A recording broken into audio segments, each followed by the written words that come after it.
오늘 우리에게 주시는 하나님의 생명의 말씀은 사도행전 2장 23절부터 36절까지의 말씀입니다. 우리 하나님의 말씀을 한 절씩 교독하겠습니다. 그가 하나님의 정하신 뜻과 미리 아신 대로 내어준 바 되었거늘 너희가 법 없는 자들의 손을 빌어 못 박아 죽였으나 하나님께서 사망의 고통을 풀어 살리셨으니 이는 그가 사망에게 매여 있을 수 없었음이라. 다윗이 저를 가리켜 가로되 내가 항상 내 앞에 계신 줄을 배웠으며 나로 요동치 않게 하기 위하여 그가 내 우편에 계시도다. 이러므로 내 마음이 기뻐하였고 내 입술도 즐거워하였으며 육체는 희망에 거하리니 이는 내 영혼을 음부에 버리지 아니하시며 주의 거룩한 자로 썩음을 당치 않게 하실 것이미로다. 주께서 생명의 길로 내게 보이셨으니 주의 앞에서 나로 기쁨이 충만하게 하시리로다 하였으니 형제들아 내가 조상 다윗에게 대하여 담대히 말할 수 있노니 다윗이 죽어 장사되어 그 묘가 오늘까지 우리 중에 있도다.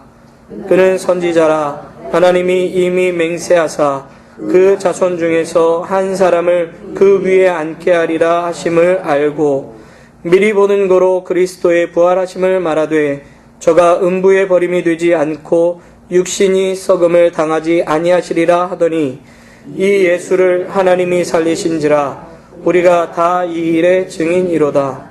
하나님이 오른손으로 예수를 높이심에 그가 약속하신 성령을 아버지께 받아서 너희 보고 듣는 이것을 부어주셨느니라. 다윗은 하늘에 올라가지 못하였으나 친히 말하여 가로되 주께서 내 주에게 말씀하시기를 내가 내 원수로 내 발등상 되게 하기까지 너는 내 우편에 앉았으리라 하셨도다 하였으니 그런즉 이스라엘 온 집이 정령할지니 너희가 십자가에 못 박은 이 예수를 하나님이 주와 그리스도가 되게 하셨느니라 하니라. 아멘. 기도하겠습니다. 참 좋으신 하나님 감사합니다. 하나님 앞에 예배케 하시고 찬양케 하여 주시니 감사합니다. 이제 하나님 말씀 듣기 원합니다. 하나님의 생명의 말씀을 우리로 깨닫게 하시며 하나님의 말씀을 붙잡을 수 있는 힘과 용기를 우리에게 허락하여 주시옵소서. 예수님의 이름으로 기도합니다. 아멘. 오늘 제가 전할 말씀은 어떻게 보면 우리의 믿음에 있어서 굉장히 중요한, 그리고 우리가 신앙을 고백하는 데 있어서 굉장히 중요한, 또 우리가 어떤 것을 전해야 되는가 하는 것에 대한 아주 핵심적인 내용이 담겨있는 말씀입니다. 우리는 오늘 성경 말씀을 통해서 예수님이 어떤 분이신가, 내가 믿는 예수님은 어떤 분이신가, 내가 어떤 예수님을 믿는가, 내가 어떤 예수님을 전해야 하는가 하는 것을 여러분들이 이제 발견할 수 있게 될 텐데요. 무엇보다도 예수님의 이름을 통해서 우리는 그런 것들을 발견할 수가 있어요. 이름이라는 건 굉장히 중요하죠. 그래서 이름에는 그 사람의 특징이 굉장히 잘 담겨 있습니다. 우리 부모님들도 우리의 이름을 지을 때 그냥 막 짓지 않으시잖아요. 굉장히 소중하게. 어쩌면 우리 아들이 또 우리 딸이 이렇게 좀 컸으면 좋겠다, 이런 사람이 됐으면 좋겠다 하는 그런 마음을 가지고 자녀들의 이름을 지어줄 때가 참 많습니다. 옛날에는 우리나라 참 못 살았어요. 그렇죠? 너무 못 살아가지고 일찍 죽는 자녀들이 굉장히 많았습니다. 이 아이들이 어떻게 하면 오래 살 수 있을까? 천한 이름을 지으면 오래 산다 하는 얘기가 있어가지고 자녀 이름을 뭐 소똥이니 말똥이니 뭐 이런 이름들을 지어줘가지고 개똥이 그런 이름도 지어줘서 오래 살 수 있도록 해준 것을 볼 수가 있죠. 그렇죠? 그리고 나서도 아이들의 이름을 하나하나 지을 때마다 부모님들은 꽤 의미 있는 이름들을 자녀들에게 지어준 것을 볼 수가 있습니다. 저도 그래서 저희 아이들의 이름을 지을 때 굉장히 의미 있게 지으려고 참 노력을 많이 했어요. 처음에는 이제 할아버지께, 저의 할아버지께 부탁을 드렸어요. 할아버지, 저희가 그래도 종갓집이니까 학렬이 있지 않습니까? 그 학렬대로 아이들 이름을 지어주세요. 이렇게 부탁을 드렸어요. 제가 그렇게 부탁을 드린 이유는 저희 작은 아버지께서 자녀들 이름을 짓는데 학렬을 무시하고 지었다가 굉장히 혼나셔가지고 제가 그걸 봤기 때문에 제 사촌 동생들 이름이 둘이 보름이거든요. 그게 뭐냐고 막 엄청나게 혼나셨어가지고 그래서 나는 그렇게 하면 안 되겠다 그런 생각이 들어서 할아버지께 부탁을 했습니다.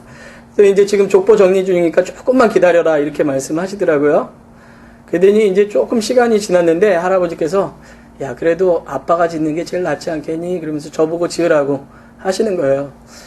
그래서 이제 할아버지는 이렇게 패스 지나갔으니까 이제 아버지께 한번 여쭤보자.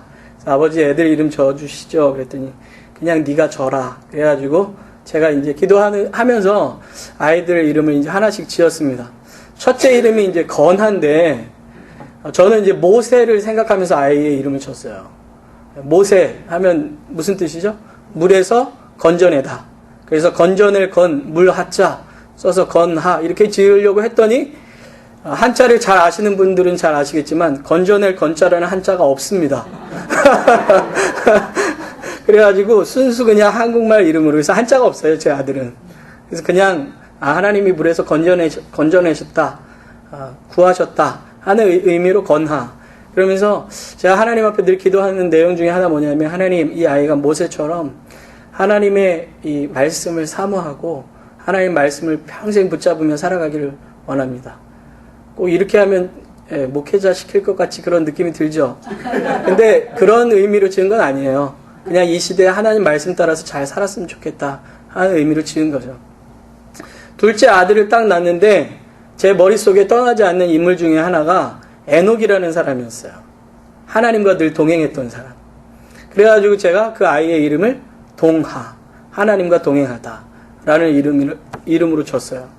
그 셋째는 결단코 딸을 낳아야 되겠다 해가지고 이름을 옛날부터 저는 이름을 탁 붙잡고 있었죠. 그 이름이 뭐냐면 하나님의 선물이라는 의미의 선하였어요. 딸을 낳으면 이렇게 선하로 줘야 되겠다. 네. 순서도 이제 기역, 니은, 디귿, 리을, 미음 뭐 이렇게 해서 떼어가지고 이렇게 지었거든요. 근데 하나님께서 아들을 주셨네. 아들을 주셔가지고 이 아이를 어떻게 지을까 하다가 생각난 인물이 세례 요한이었습니다. 예수님의 길을 준비한 사람. 근데 존이라는 이름이 너무 많은 거예요. 미국에. 한국 사람 중에도 특히. 그래서 존은 너무 많으니까 그래. 이 말씀이 이사야에서 나왔으니까 예. 그래서 영어 이름은 이사야예요. 제 아들이.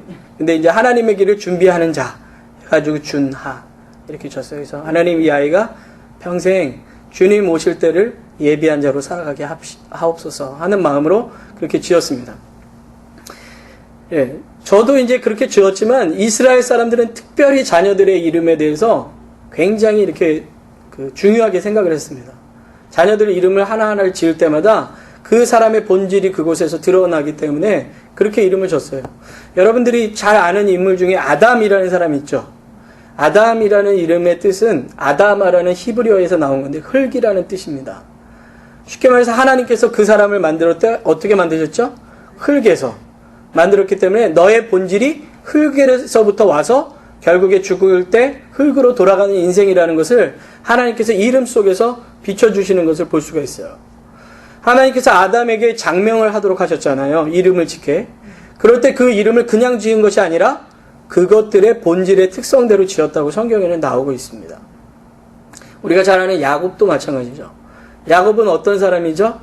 태어날 때부터 형 발뒤꿈치를 잡고 태어난 사람입니다. 그래서 발뒤꿈치를 잡은 자라는 뜻의 야곱이라는 이름을 지어준 거죠.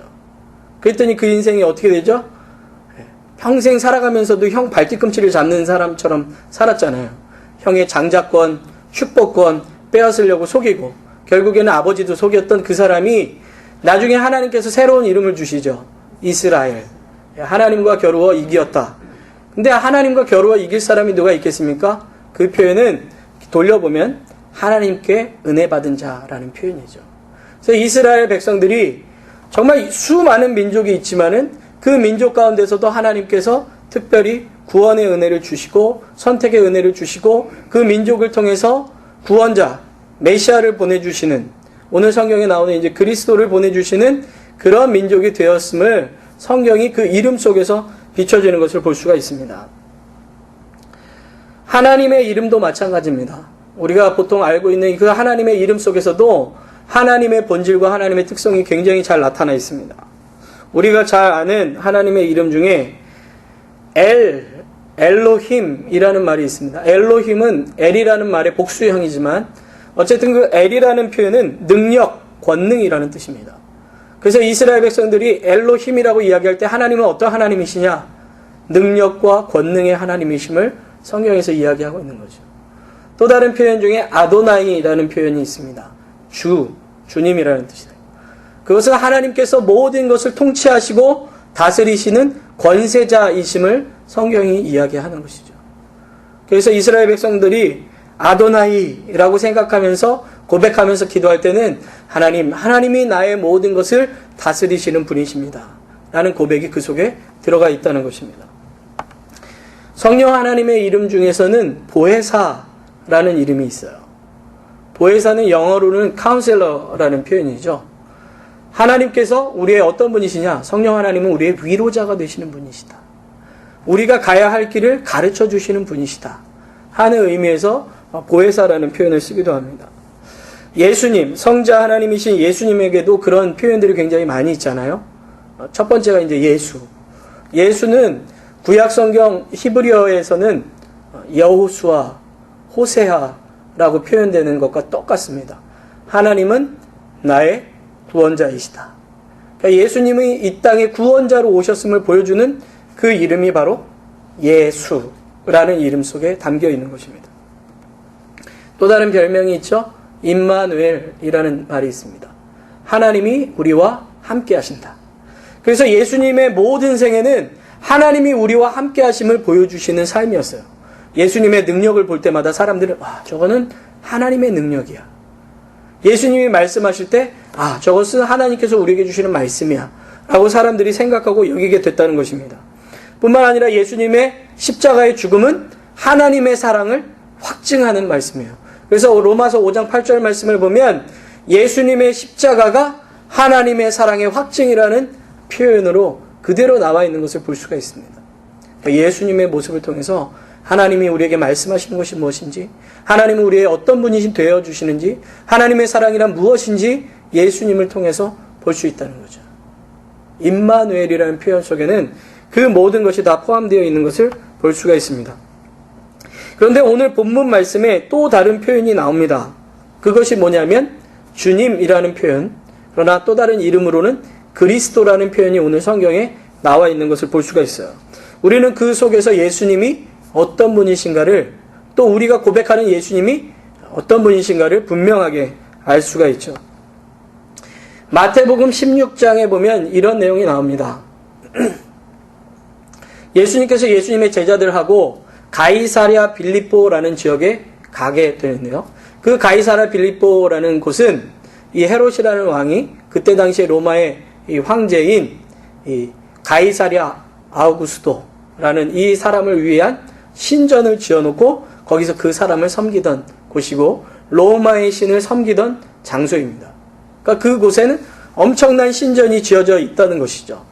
뿐만 아니라 그곳이 얼마나 아름다웠는지 그곳에는 귀족들이 온천하는 지역이었습니다.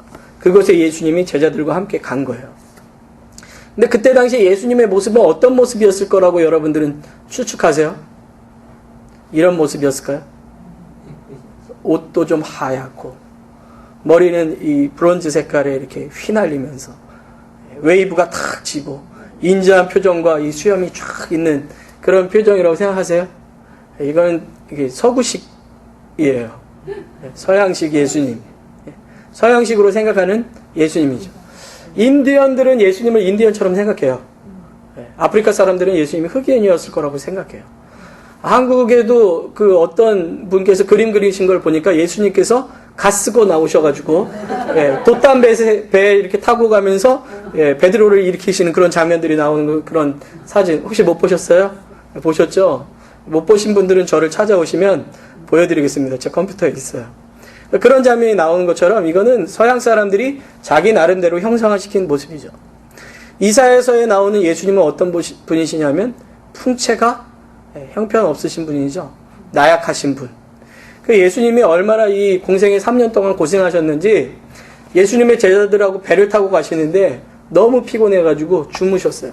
잠이 들었는데 바람과 파도가 막 치면서 물이 들이닥치기 시작했습니다. 제자들이 막 두려워 떨고 있어요. 그런데 그때 예수님께서 주무시다가 차가운 물을 이렇게 탁 튀겼는데 벌떡 일어나면서 아우 왜 이렇게 차가워 이렇게 하지 않으셨죠? 파도가 치고 바람이 불고 물이 튀어 날아오는데도 예수님은 어떻게 하고 계셨대요? 너무 피곤하셔가지고 주무셨대요. 예수님의 일상이 그랬다는 거예요. 병 고치고 말씀 전하시고 떠나시고 귀신들 내쫓으시고 그리고 밤마다 기도하시고 새벽마다 기도하시고 그분이 언제 이렇게 편하게 쉬실 시간이 있었겠습니까? 성경에 보면 예수님이 집에 탁 들어가시면 벌써 사람들이 소문을 듣고 막 몰려왔다 그래요. 그러니까 마음 편하게 쉬실 새가 없는 거예요. 그랬으니 그 풍채가 어떻겠습니까? 예수님이 돌아가실 때도 예수님께서 12시간을 못 버티시고 돌아가셨거든요. 6시간을 못 버티고. 보통 역사적으로 보면 십자가 처형에 달리면 최소 하루 내지 이틀까지 산대요. 많이 사는 사람은 3일, 4일까지도 산다고 해요. 근데 예수님께서 빨리 돌아가셨잖아요. 왜 그랬을까요? 어떤 사람들은 이제 채찍에 너무 많이 맞고 피를 많이 흘렸기 때문에 그렇다라고 얘기하는 사람도 있지만 평소에 예수님의 모습이 그렇게 건강한 사람은 아니었다라고 보는 견해가 참 많아요. 그러니까 생각해 보세요. 제자들 12명 또 많은 사람들을 이끌고 맨날 돌아다니세요. 모래바람 맞으면서 뜨거운 바람을 맞으면서 늘 다니시는 거예요. 그 예수님의 옷이 어땠을까요? 이렇게 비단으로 이런 옷이었을까요? 아니었겠죠.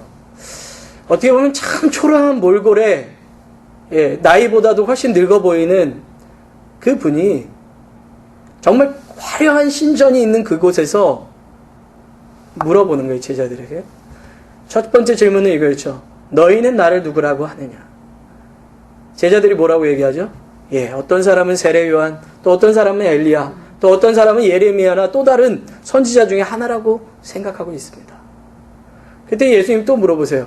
그렇다면 너희는 나를 누구라고 생각하고 너희들은 나를 어떻게 믿고 있느냐? 라고 물어볼 때 베드로가 이렇게 고백하죠.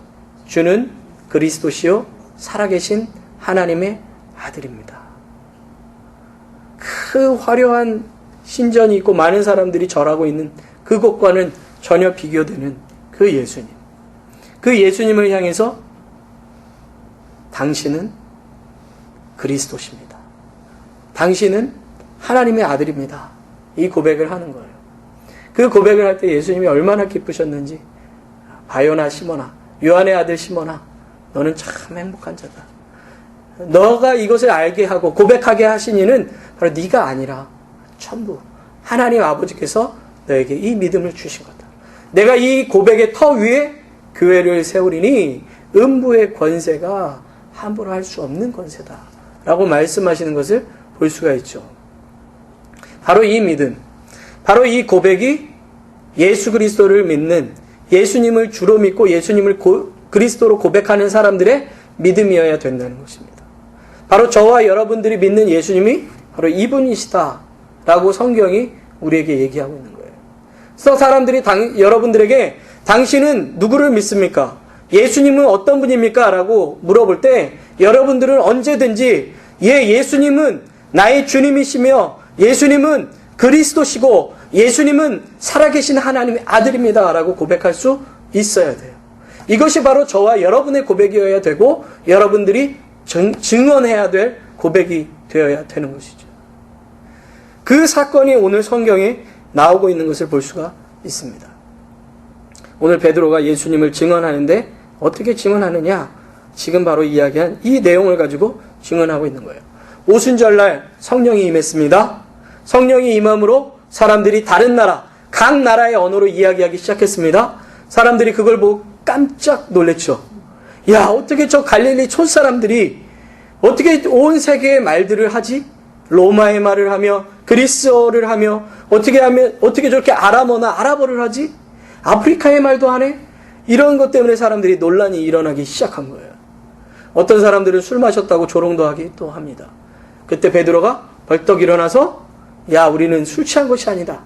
이 모든 것이 하나님께서 요엘을 통해서 예언하신 그 예언이 오늘날 바로 지금 이 시간 이루어진 것이다. 성령님께서 지금 오신 것이다. 성령님께서 오신 이 시대, 이제는 종말의 시대다. 말세의 시대다. 이때 우리가 불러야 될 유일한 이름이 있다. 구원받을 때 우리가 불러야 할 유일한 이름이 있다? 그것이 누구라고요? 지난주에? 나사렛 예수시다 하는 것이 22절까지 나와 있다 그랬잖아요. 하나님께서 기적과 이적과 이 표적을 통해서, 기사와 이적과 표적을 통해서 하나님의 아들이심을 입증하신 그 나사렛 예수, 그분이 우리가 불러야 될 이름인데 그분이 어떤 분이신가를 오늘 성경에 다시 한번 설명하고 있는 것입니다. 그래서 23절을 보면 그가 하나님의 정하신 뜻과 미리 아신 대로 내어준 바 되었다는 거예요. 예수님이 십자가에 죽은 것이 그가 죄가 있기 때문에, 죄인이기 때문에, 십자가에 달릴만 하기 때문에 돌아가신 것이 아니라 이것은 하나님의 계획 가운데 이루어진 것이고 결국에는 이방인들의 손에 맡겨서 예수님이 십자가에 죽으신 것이다. 그러나 하나님께서 사망의 고통에서 풀어내셔서 구원해 주셨다, 부활케 해주셨다 하는 것을 이야기하면서 누구의 이야기를 하냐면 시편 16편에 남아있는 다윗의 이야기를 하는 거예요. 다윗이 이렇게 고백했다 하면서 오늘 25절부터의 말씀이 나옵니다. 다윗이 저를 가리켜 가로되 내가 항상 내 앞에 계신 줄을 배웠으며 나로 요동치 않게 하기 위하여 그가 내 우편에 계시도다. 이러므로 내 마음이 기뻐하였고 내 입술도 즐거워하였으며 육체는 희망에 거하리니 이는 내 영혼을 음부에 버리지 아니하시며 주의 거룩한 자로 썩음을 당치 않게 하실 것이미로다. 주께서 생명의 길로 내게 보이셨으니 주의 앞에서 나로 기쁨이 충만하게 하시리로다. 이게 원래는 시편 16편만 읽어보면 다윗의 시고 다윗이 자기에 대해서 고백하는 시거든요. 근데 베드로는 이렇게 얘기하는 거예요. 야, 생각해봐라. 이것이 만약 베드로가 자기 스스로를 이야기하는 시라면 말이 안 된다. 왜냐?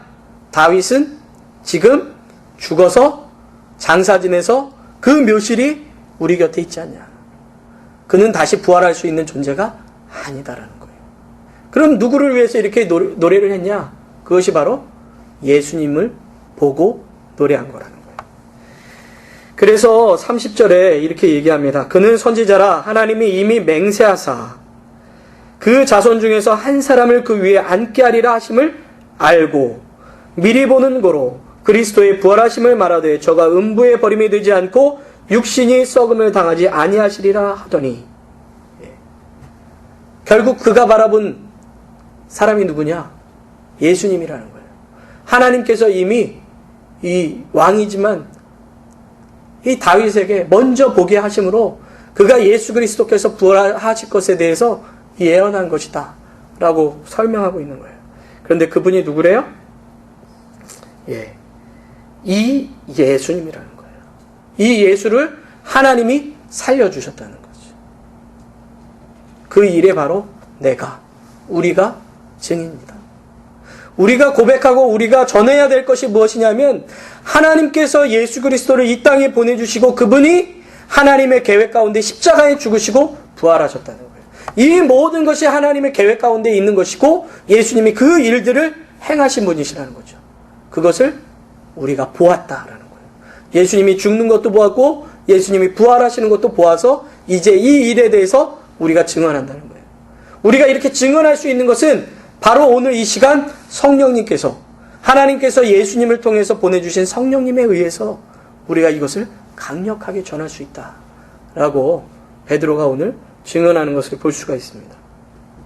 그러면서 36절에 이렇게 고백하죠. 우리 36절 말씀 다 같이 한 목소리로 봉독하겠습니다. 그런즉 이스라엘 온 집이 정령할지니 너희가 십자가에 못 박은 이 예수를 하나님이 주와 그리스도가 되게 하셨느니라 하니라. 아멘. 오늘 베드로가 고백하고 싶은 것, 오늘 베드로가 전하고 싶은 것, 베드로의 설교의 모든 내용의 핵심은 바로 이거예요. 너희가 십자가에 죽였던 그 나사렛 예수가 바로 주님께서 보내주신, 하나님께서 보내주신 우리의 주인이시며 우리의 그리스도 되신 예수님이시다 하는 것을 전하는 것을 볼 수가 있어요. 이 고백이 바로 저와 여러분의 고백이 되어야 되는 것이고 이 증언이 바로 저와 여러분의 증언이 되어야 되는 거예요. 그래서 여러분들이 전도할 때 언제든지 전해야 될 내용이 무엇이냐? 바로 이 내용이에요. 우리를 위해서 이 땅에 오셔서 십자가를 지시고 부활하심으로 말미암아 우리의 구원자가 되신 예수님. 그 예수님을 전하는 사람이 되어야 되는 것입니다. 우리가 전도할 때 사람들의 필요에 따라서 전할 수 있어요. 사업이 잘 안 되신 분에게 예수님 믿으면 사업 잘 됩니다. 전할 수 있어요. 몸이 아프신 분에게 하나님, 우리의 능력이 되신 하나님께 기도하시면 나을 수 있습니다. 전할 수 있습니다. 그러나 빠져서는 안 되는 게 있어요. 예수님이 누구신지를 확실하게 전할 수 있어야 돼요. 예수님의 십자가와 예수님의 부활에 대해서 전해야 돼요. 근데 우리조차도 이 상황을 잊어버리고 잃어버리고 전하지 못할 때가 얼마나 많은지 모르겠습니다. 그러나 베드로는 성령이 임하셨을 때 그가 가장 먼저 전한 것이 무엇이냐? 바로 예수님이 우리의 주님이시고 우리의 그리스도 되심을 전했다는 것이죠. 이것이 우리가 가져야 될 믿음이며 우리가 전해야 될 내용이라는 것을 기억해야 될 것입니다. 그렇다면 예수님이 주님이시라는 것, 예수님이 그리스도시라는 것, 그것의 의미가 무엇인가 잠깐 살펴보도록 하겠습니다. 여기서 표현되는 주라는 표현은 많이 들어보셨을 거예요. 헬라어로는 퀴리오스라는 내용입니다. 이 퀴리오스라는 말은 말 그대로 주님이라는 말이에요. 근데 누가 보통 쓰는 말이냐? 노예가 자기 주인에게 쓰는 말입니다. 우리는 주님 그러면 별로 이렇게 느낌이 안 와닿아요. 그렇죠?